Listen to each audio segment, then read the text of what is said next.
Alright guys, today we are installing a VADPRO display into our G80 M3 with the facelift display, the big guy that stretches all the way across. So it's a little bit more involved than the previous model, but we're going to walk you through it, show you exactly how to get it in there and get everything out without breaking any components. So we're going to dive right in and start getting this guy taken apart. And before too long we'll have this up and running and show you what kind of cool stuff it's capable of doing and displaying on the fly. Alright, so in order for us to get this vent out, which the whole assembly will need to be removed for us to take the guts out and replace it with the VADPRO, we're going to have to get this display up and out of the way. Now, it doesn't need to be removed entirely, and really we just need enough room to get this out. So we're going to start by getting it disconnected. There are 3 screws that hold it in, 1 on the top right and 2 right under here. So we'll start with getting those separated. The ones under here are going to be held in behind this little trim piece here, and you can slowly start popping it and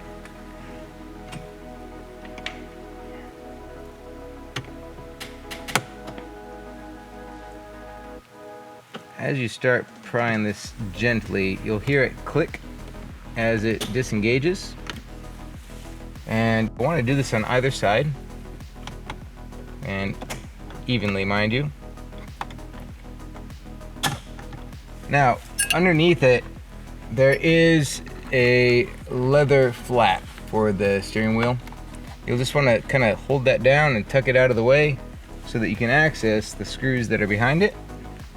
They're going to be T20s that are recessed pretty far back in there. If you get your steering wheel and pull it all the way out and all the way down and then lock the tilt, it should give you just enough room to get these guys loosened up and get them removed.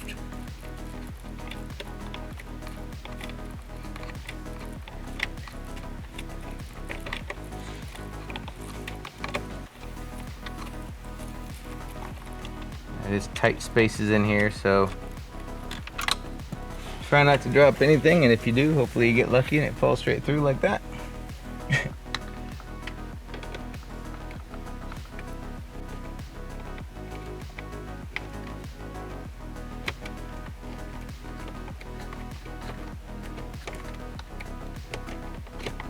Come on, let go.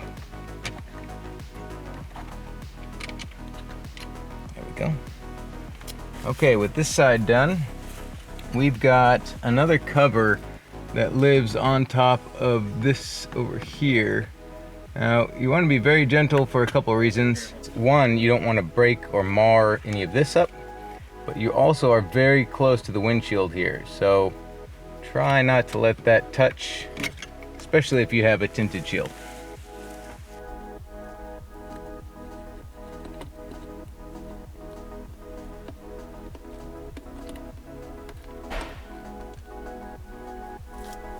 So now that we have the 3 screws out, this entire display unit can be moved out of the way. It has several hooks that hold it in place and can be kind of tight. Now, there's a couple things that you can do here. One, not a bad idea to use 2 people to get it out. Gently rock it and it will pop up. Or what I am doing today is putting a piece of foam over the top, and then when I lift it up, being as gentle as I can to not let it shoot up, but controlled rise, and then we have the foam on top for if it does come in contact with the windshield, which we're still going to try to prevent.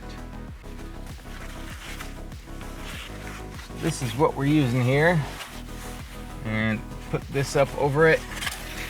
This is just temporary, mind you, so that if the display does come in contact with the windshield, neither the display or the windshield is hurt. So here you can rock it and push it up,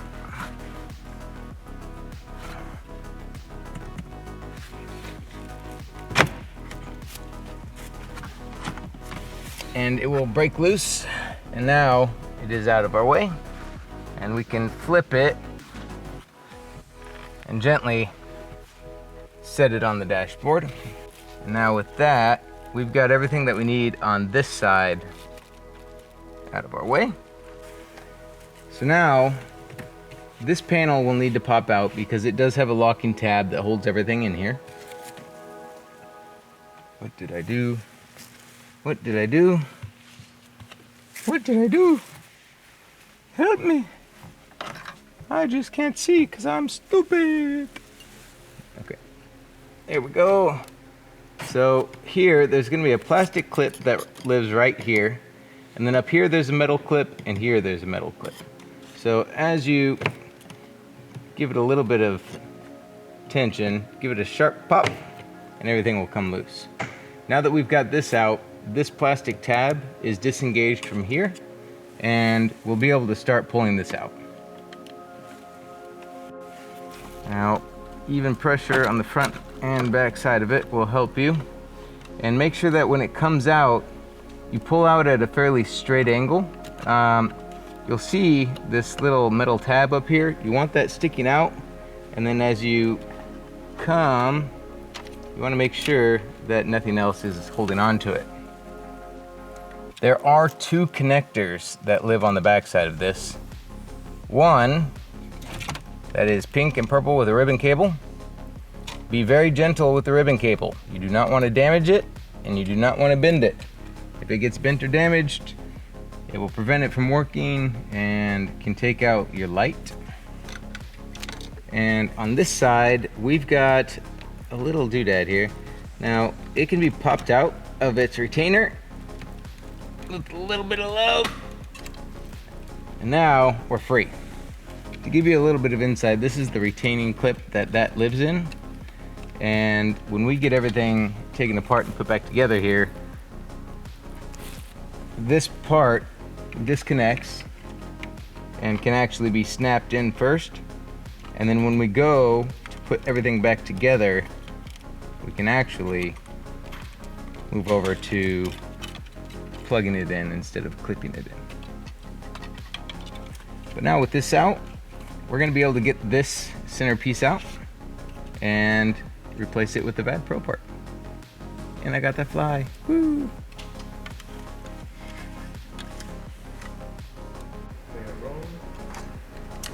Alright, so we've got to start with getting this old vent out. It'll start by taking the actual vent mechanism out, and then we'll be removing the remainder of the trim forward. So there are going to be a couple clips on the top and bottom here that we can pop off.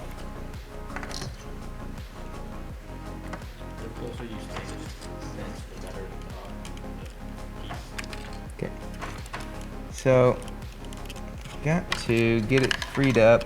There is one more clip in the side here. It's really hard to see even right next to it, but once you pry that up and out of the way, everything will break free. This is the clip that's on the side that I was referencing there. So that's what was holding it in lastly. And now that we have the vent mech out, we've got to get this trim piece out so that this can snap in. Now, the way that this is retained in here is by means of basically melted plastic. So we're going to need to take a Dremel and Dremel out these pieces here to be able to get it to break free. Mind you, we'll want to be very careful not to damage anything else, because there are components here that will be necessary for what we need to do. However, these are not some of them. Let me get a Dremel. It would be easier to use a bigger bit, but we're gonna keep it small so that we can maintain control. Ultimately, we want to start taking this off very slowly.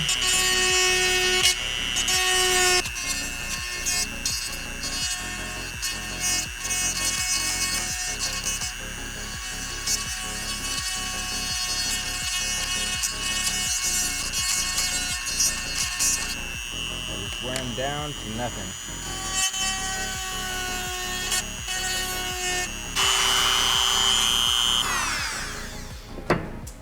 I think we may need, no, that one should be separate from this.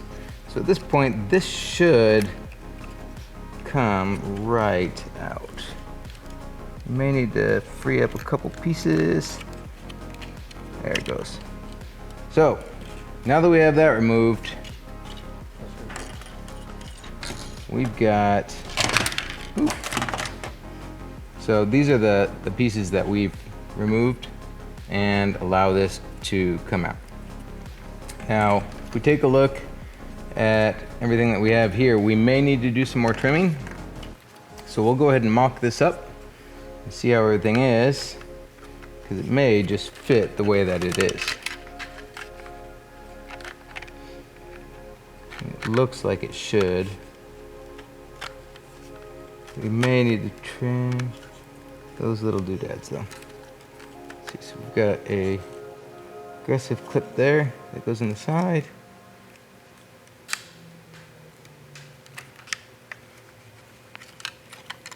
Will this go in, or do we need to trim? I think we'll go in. It looks like it uses those tabs to lock into place. So we're just gonna squeeze it here. And just like that, it's in. Cool. Very cool. Now that we've got the easy part out of the way, we've got to deal with wiring. Now, from what we know, we've got to run wires across the car to the junction box and pin into the ECU. So we will begin by removing the trim that we need to be able to access that. Now that we've got the display mounted in the vent, we need to get the wiring prepared.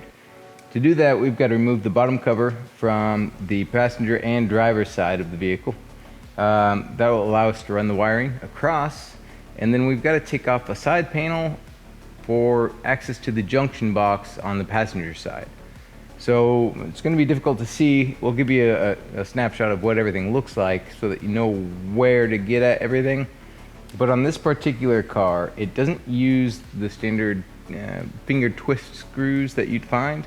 They've transitioned over to an 8mm bolt. So just keep that in mind when you're doing this, and we'll keep on rocking. Okay, we got our first one loose, and no, it's not retained. There it goes. And then we've got another one here, the kick panel.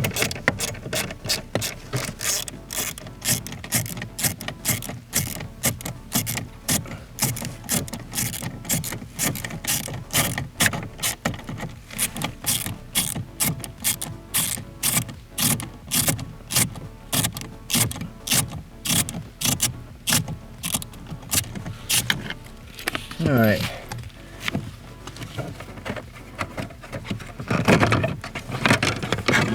This is the connector for the speaker, connector for the footwell light, and then this is the tab that the wiring loom resides on.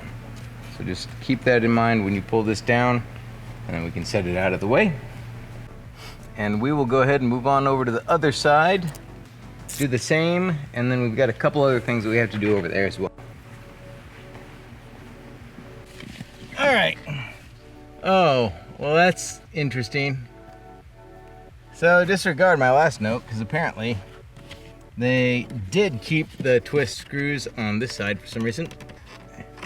So 1/4 turn counterclockwise will disengage them. And oftentimes you can do it with your finger, but not these ones.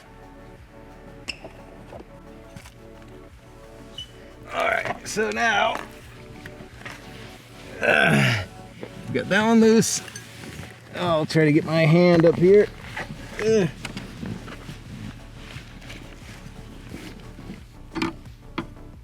So our second One is over here. Then it'll drop down. Now keep in mind this side does have a footwell light as well, so that will need to be unplugged. Ugh.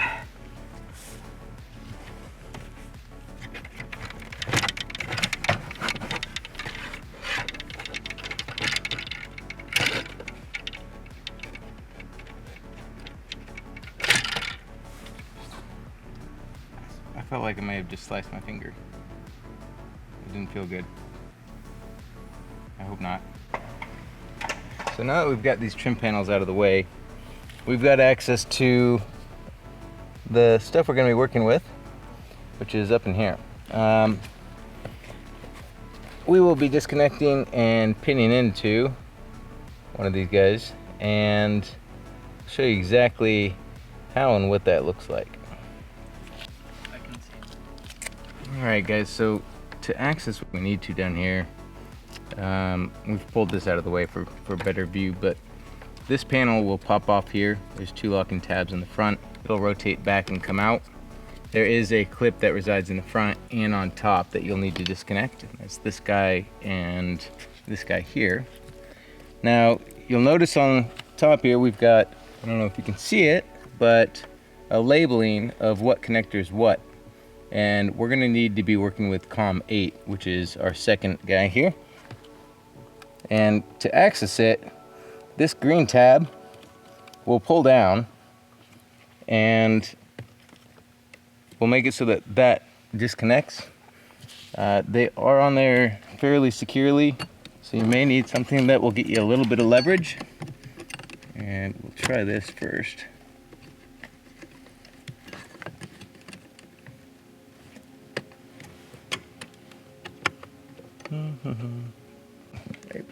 Locking tabs on either side there, and then it will come forward. So these black tabs will need to get squeezed, and then this will come forward, allowing it to disengage.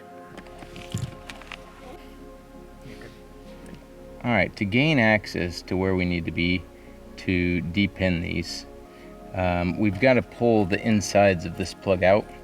And the way that it latches together is a pin on this side and a pin on this side, and they hold these blocks independently.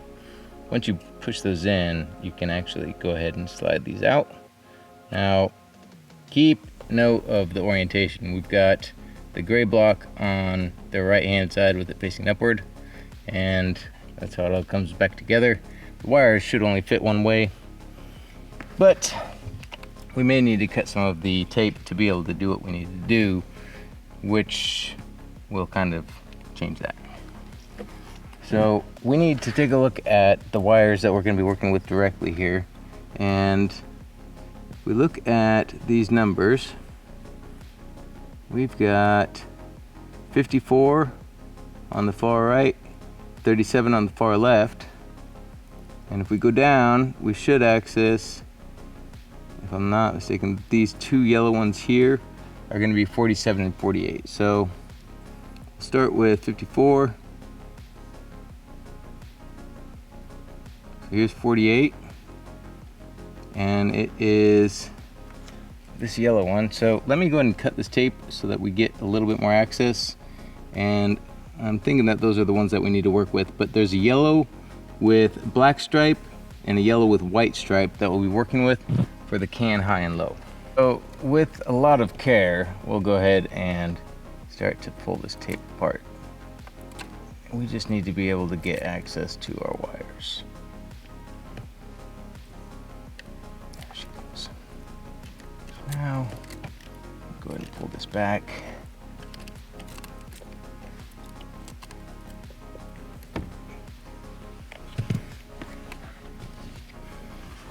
That done, we can free up our two yellow wires here to get them separated and verify that they are black and white striped,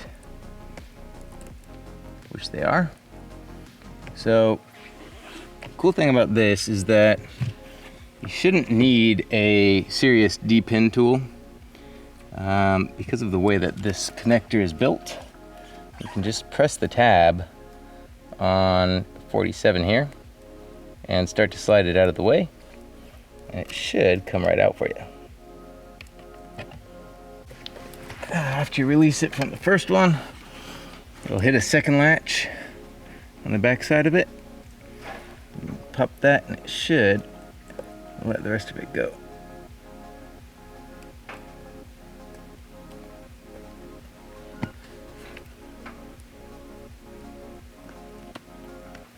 Of course it's not, why would it?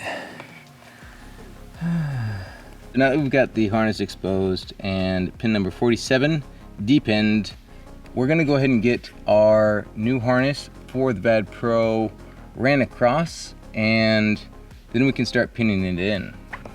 All right, so I use a 1/4 inch airline as my fishing tool to be able to run wires, lines, whatever it may be. This is no exception. So cool thing is that from one side to the other, it's a straight shot, and I just kind of poked it in there and was able to get it to come through. Now the hardest part's going to be getting the bundle of connectors through, but it shouldn't be that big of a deal. So we're going to go ahead and start moving it progressively here. Let me go ahead and get this guy like that. And if I go over here, take a look. I've got to keep walking back and forth because I can't kneel or sit on these fancy, beautiful seats that are just a big pain in the ass for nothing. Can't you tell I love this BMW? That felt really good.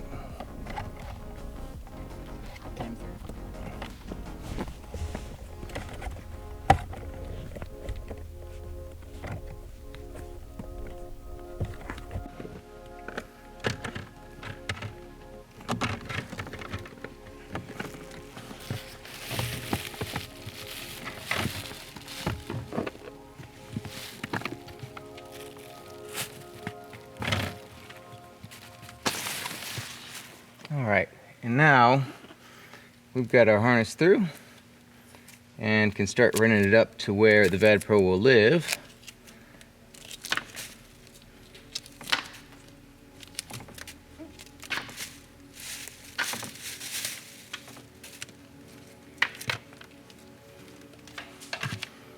Which will be right back here. There's a couple ways to go up.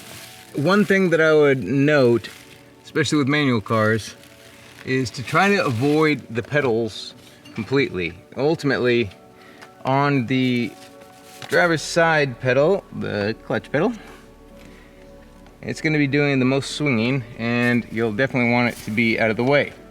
Additionally, you don't want it to go up and over the steering column. So find yourself a nice place for it to live that avoids everything here, and we should be able to get it right up to where our VADPRO will go and come right on out.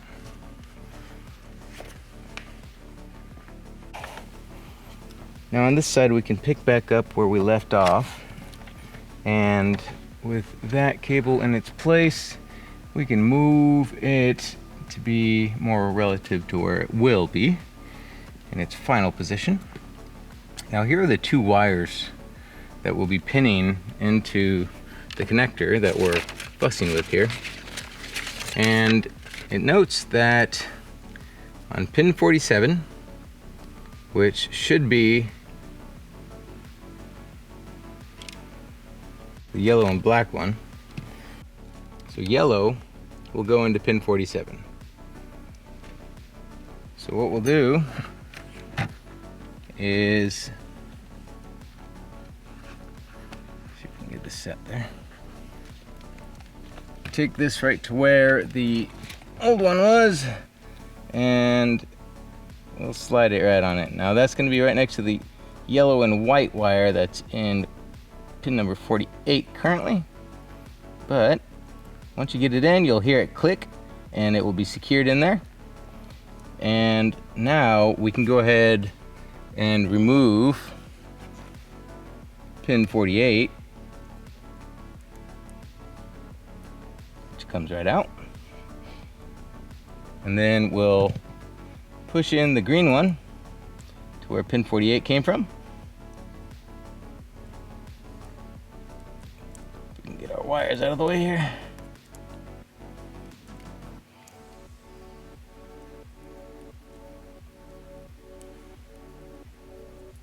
And it clicks into place. Now that part of it's done. Now, the next phase is to get the wires that we depinned into our new harness, which is going to be, well, our new connector, rather.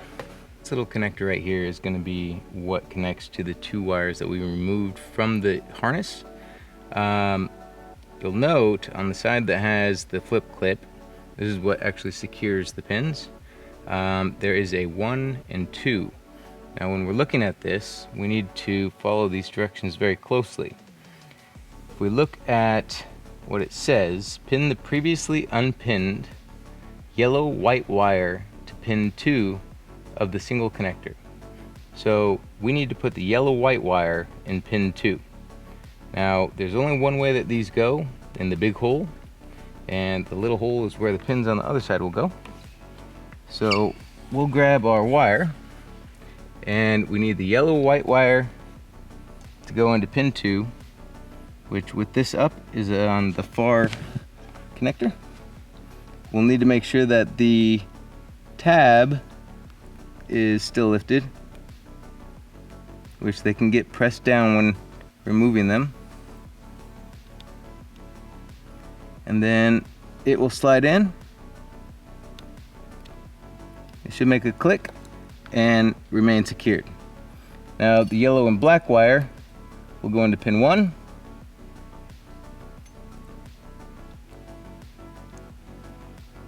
It will click and not come out. Now to be sure, if you look through the top with this window open, you should be able to see the 2 pins with silver in there. And go ahead and snap that shut. And that will lock everything in place. And what we'll do finally is connect these 2. That took a little bit of force, but it's fully seated now. We've got this connected, which as you can see basically just ties in our VADPRO. Now finally we've got 2 other connections to make. We've got our power, which we'll use a fused location for, and our ground, which we can use the grounding location that they have here already. Alright guys, so after some digging around, trial and error, and trying to figure things out here, we got the instructions from VADPRO regarding the wiring. However, it reflects the previous iteration. I'm assuming that it's the difference between the big display and the hooded display. Being that we've got the new setup, we had to get creative as to where we get power from. The location that they specify isn't the same or available on this fuse box. So what we've decided to do is use the cigarette lighter's power source, which is ignition on. So it only gets power when the ignition is turned on. We've changed over to the larger fuse type that the cigarette lighter uses, and we've added the 2 amp fuse, which is the same amperage that they put in their original harness. Keep in mind, this is going to be communicated back, and we should have a solution that has everything that you need pre-installed. But what we'll do is pull out the cigarette lighter fuse, which is F46 on this vehicle. It's behind a blue relay, and it is a yellow 20 amp fuse.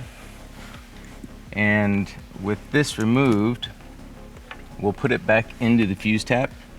And by doing this, we essentially set up 2 separate circuits. We've got the one circuit for the cigarette lighter that runs through the 20 amp fuse, and then for our VADPRO, it receives power from here, goes through the 2 amp fuse, and goes directly to the unit where it's grounded separately. Now we can go ahead and plug that in. And with where the power actually originates from on this plug, which is on the side closest to the driver's side, you'll want the actual plug to be facing towards you, or towards the back of the car. And with that plugged in, we should have power, and we'll go ahead and check just to be sure that we've got power at our multimeter, and we will get the ground hooked up. All right, so we have, well, there's no ignition on, but this will be powered up when the car wakes up. So just to make sure that it's super awake, we'll unlock it, and that will trigger everything to come alive. Now we'll take our power wire here, and inside you can actually see the pin, so we can grab our power there and touch ground.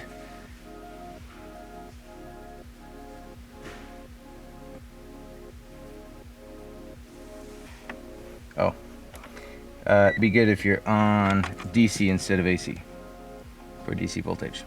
13.4 volts, so or 13.04. Our battery is not dying. Let's see, so that is good to go. Now we've got to get the ground hooked up, and we're going to use the pre-existing ground location here.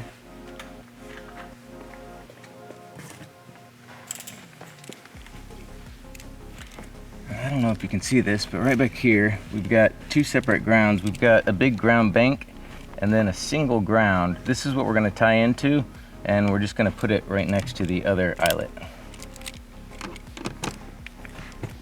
Oh, wrong one. Oops.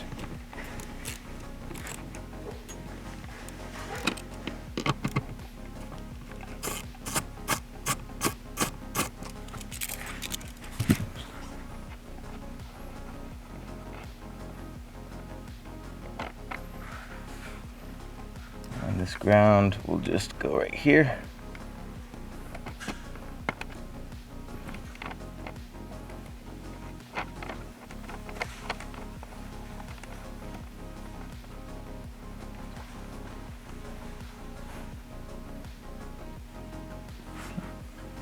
And when you tighten it, make sure to hold the ground wires so that they don't twist on themselves. You don't want them to create any weird tension back there.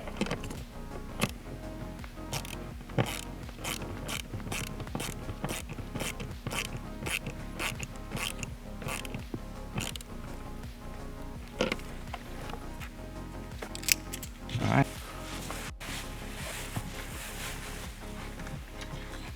You rolling? Okay. So on the setup previously, there were two pigtails that went to this. One that went to the ribbon cable, and one that went to a little piece that was clipped onto the back of the vent. That particular thing that was clipped in there was just a blank connector that was connected to this. This is for optional equipment that this vehicle doesn't have. If your vehicle does have it, plug it in. If it doesn't, you just tuck it away. And ultimately, what we'll do is we can start by plugging in our ribbon cable. And again, we want to be very gentle with that as to not cause any damage to that ribbon at all. And then we'll plug in the connectors for the VADPRO, and everything should go together relatively easily.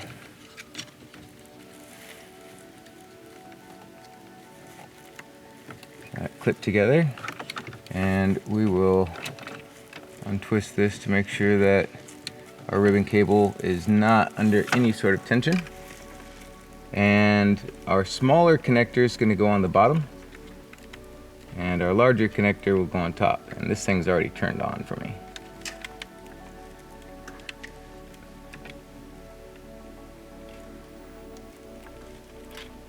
It turned itself back off though, and I think it's because it's on the CAN bus and it knows that it shouldn't have power right now, which is awesome. So there is a backlight in here which tells me that it does have power and it is on. So it is doing everything that it's supposed to, because it shouldn't be doing anything right now. As we walk this back in, we want to make sure that this is still out of the way, and we can make sure that that ribbon cable is cleared. And this just snaps in and lives right there like this. And then this panel just gets popped back in, and that locks this side of it in. So now we are fully secure, completely installed, and ready to get the display back into its home.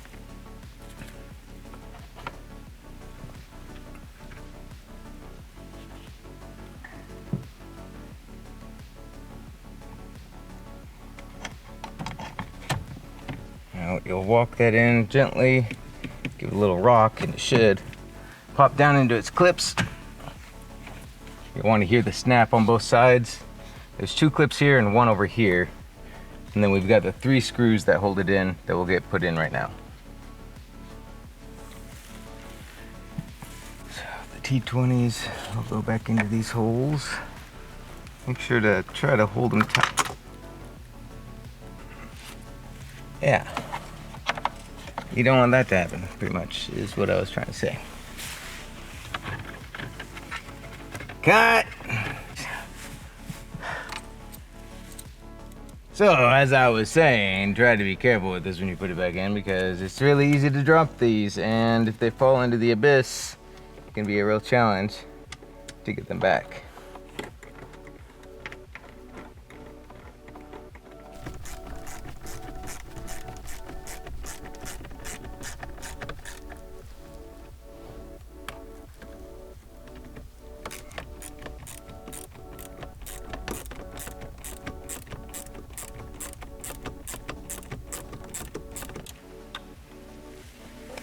Now with that fastened there, we have the 1 more screw that will need to be put in up here, but we can get this little bezel popped in. Now, take note of how everything fits together, because these little side pieces, they need to be snug up against the sides when they get popped in, otherwise they will not sit flush. And you can press the whole thing in as one, and it should snap together, and these 2 pieces will be nicely lined up. Good. Now we've got our last one that will go up top here. I should be able to feel for what my goal is here. Ooh, yeah. Maybe not. There you are.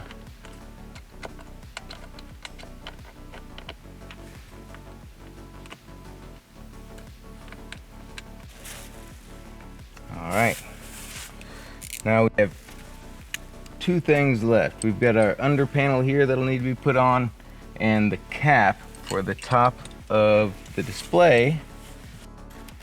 Otherwise, we are done. And finally, we'll get this tray popped in. And if you recall, unlike the other side, it doesn't use the twist screws. It uses the 8mm screws.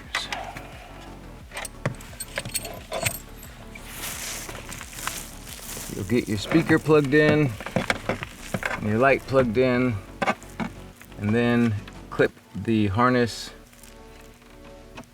to the tray, and put it back up in there. Now this will hold up the harness for the VADPRO 2, so just keep that in mind as you get everything moving up, because you don't want it to get pinched or anything in the process.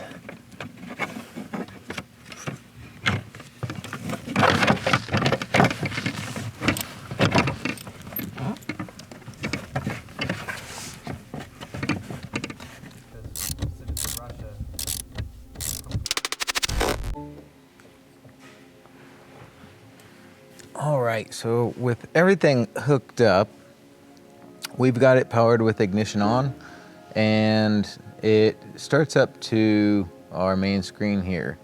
Now there's 10 different screens, and you can turn them on or off and actually lock each and every one, but with each screen, they are preset, so you're not going to be able to play around too much with it, but you do get the ability to data log and go over the brightness of each screen, which can be controlled here.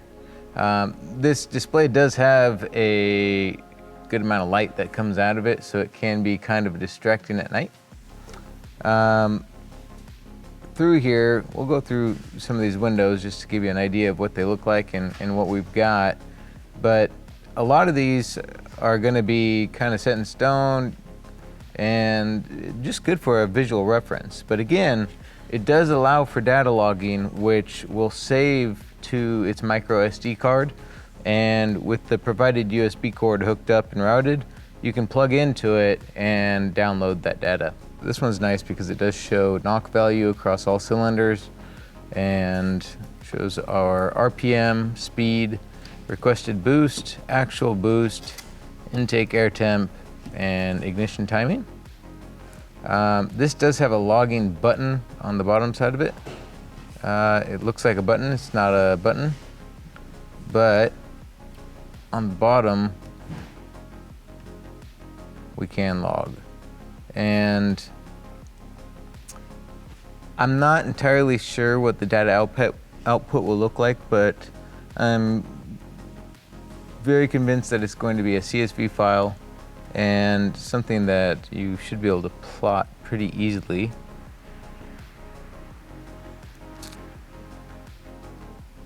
Yeah, it's nice. It's got a lot of good information handy.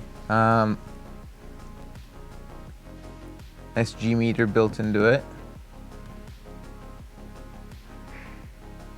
This is a neat little screen showing boost in AFR. And then this one, they've actually tried to match the design of BMW, which is kind of neat. It's a little different, but it works and looks nice.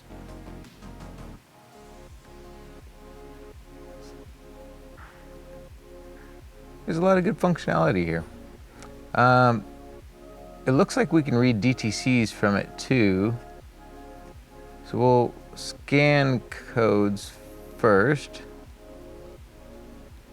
Oh, okay. We've got a few errors that are all reading in German. And we should be able to clear the fault codes.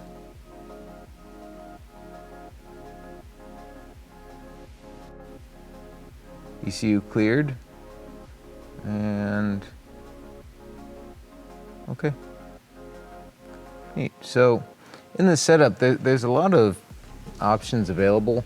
However, I don't know that you'll need to fuss with too much of it. A lot of the CAN bus stuff, there shouldn't need to be much changed in here for your typical use. On the top of the CAN bus settings, it will state whether or not it is hooked up to the CAN bus, which right now it shows CAN OK. We've got a CAN bus communication speed. There is a CAN term, which I'm assuming is terminating the communication. We've got a block OBD2 port switch. Now, what does this mean? This is going to mean that when this device is running, the OBD2 port won't function to provide CAN bus data to another device. So if you plug in a scan tool with this up and running, it's not going to communicate with the ECU like you want it to. You'll need to uncheck block OBD2 port or power this guy down.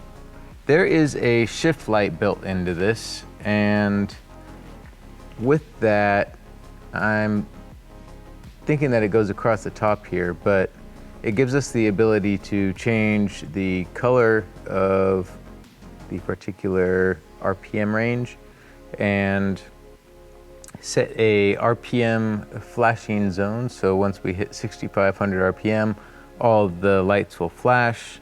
We can set our brightness and then the direction that the lights generate from. So whether it goes up from the right to left or left to right.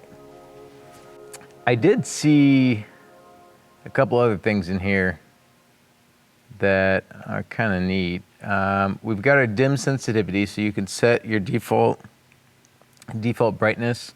Again, this is where the pages are located, so each one that you flip through, you can enable or disable it, and by disabling it, it'll remove it from the available screens.